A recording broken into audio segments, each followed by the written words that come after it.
Assalamu alaikum wa rahmatullahi wa barakatuh. I'm having a cup of orange leaf tea with Naima Abraham. Assalamu alaikum. Walaikum salam.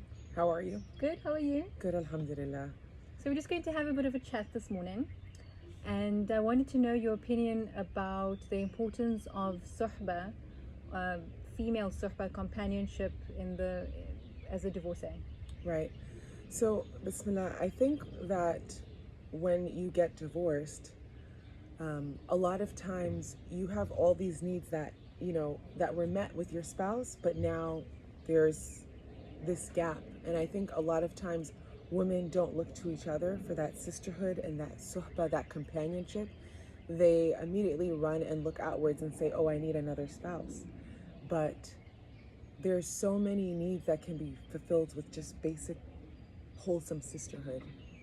Okay, so tell me more about that, because you mentioned earlier that often in our communities we don't have true sisterhood. Right. And what would that look like if it was, practiced or cultivated in a proper way? Yeah. So I think so many different cultures have like a different understanding of like sisterhood and brotherhood and suhba in general. And I remember that when I was younger, my mom, she had a Korean roommate in college, and she told me like we would walk down the sidewalks and we would hold hands, and she was like there was nothing, it wouldn't be perceived in any type of way. And in our day and age, it's hard to do that. Like it's hard to even touch without, like Fearing judgment. right, fearing judgment. Right, because maybe you're swinging the other way. Exactly. Yeah. And the thing is that also, even if it's something that we want and we need, asking or even receiving can be difficult because we're not comfortable, or we don't want the other person to feel like, would it be strange, like if I asked my friend for a hug? Would it be strange? For a massage. Yeah, for a massage and I know like in my culture, for example, women doing each other's hair is a very natural thing, right? Like even, your friend would say like, can you do my hair? Can you come over and do my hair? And it's a very loving thing in my culture, and it's a very natural thing, but it's something that you don't see often where we live here in America.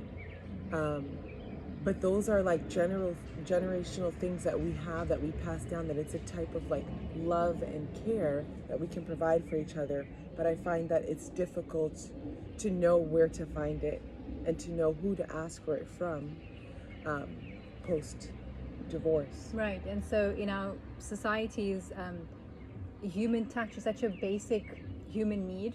Mm-hmm. It's so essential, and in terms of healing and just it's so important for like peace of mind, really.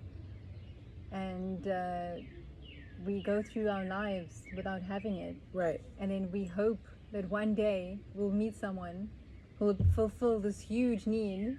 Right. And so would you like to talk about perhaps how we can bridge that gap a bit? Right. And I Yeah. do think that, okay, so suhba and companionship can help bridge that gap, because so much of the touch that we're yearning for is actually not sexual, right? But we kind of like we misassign it, and we think that, okay, yes, I need a sexual touch, but that might be the only time that you get touched, and that's why you think that's what I need. But for example, if you have friends and you have sisterhood and you guys do things together, even adults, like we don't play with each other, right? We don't like joke with each other. We don't make meals together. And that kind of socialization where there is like touch involved, there is intimacy that's communal, we are very much lacking. And so if we could find a way as women to like recreate those communal spaces where there is that type of intimacy, I think so many women would be able to heal without having that pain and that yearning that's like kind of always throbbing, that's making them, I'm seeking this, I need a partner, I need a partner. It would just kind of, I'm not saying it would disappear, but it would be a way to soothe that kind of yearning that is kind of almost constant, especially in the beginning of a divorce. Right. I'm just thinking that maybe the gap could be bridged more easily in like a larger group rather Right. than one-on-one. So let's say we get together and we give each other foot massages or hand massages, something so simple like that. Right. You know, just to get used to being able to touch in a way that's kind of socially palatable. Yes. And so, you know, on that note, especially during COVID, when COVID ended, and then there was this social anxiety of like getting back together. Like, I miss people, but I don't know. It's kind of weird. I don't want to leave my house. What I had done was I started meeting up with my friends once a month. And it was like a nice small group of us. It was about 4 or 5 of us. And we would meet regularly and just like kind of warm up again to each other.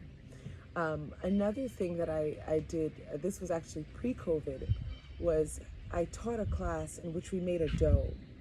But the dough has to be stretched collectively. So it's like all these women, all these hands stretching the dough together. Because sometimes like actual touch is like, I'm not ready for that yet. But actually holding something together, doing a communal activity together kind of like warms you up. And it brings back that feeling of safety. You know, I'm not ready yet to maybe receive somebody to touch my hair or to touch my back or whatever. But I don't mind doing this activity together. I don't mind making a meal together. And I think that a lot of times I tell people, when you're searching for community, sometimes you have to start it. You're looking for a place to fit in, but you might have to create the container, because so many people are looking for that, but you have to be the catalyst. So you have to say, you know what, I'm going to start the group, I'm going to invite the people, and I'm going to create that communal space. Right. And then that then fosters community. It could also be focused around, for example, a hiking group, a walking group. Right. Exactly. And what you said about the dough reminds me, I had flashbacks of being in Syria, and it's very seasonal, you know, the produce. And then at a certain time of the year, all the women would sit down and be shanning huge, like piles and piles of peas or something all together. And they talk and chat, but they're all working on it. Right. The same. It's very beautiful. Exactly. Yeah. It's very beautiful. Yeah, and something very pure and beautiful about that. Exactly. And bonding, you know. Right. And so I think like when you have that in society, you're not lonely. Like, because you always have that companionship. But in our society where that's not a thing, right? If you're hungry, you can use Uber Eats. You know, you don't need your friend to make you a cup of soup, you know, a pot of soup or whatever. Then those things get lost in modernization. Okay. Yeah. And I would just like to say, personally, that I'm very grateful that I met Naima, who I met literally through And She Thrived, and I've interviewed her before. And we made a plan to meet, and here we are.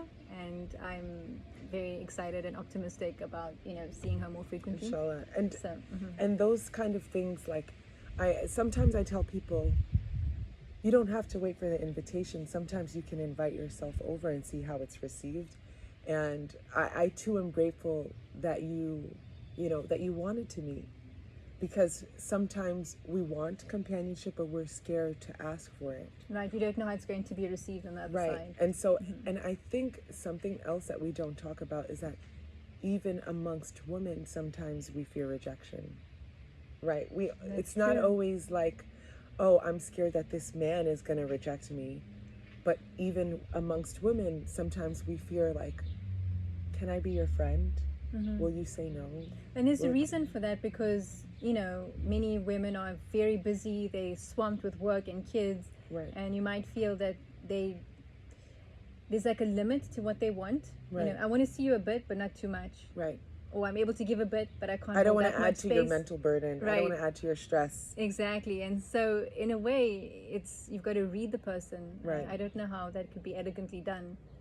Yeah, me neither. And I think in our modern society where we have everything and we lack so much connection, those are the things, like those are the new problems of our day and age. Thank you.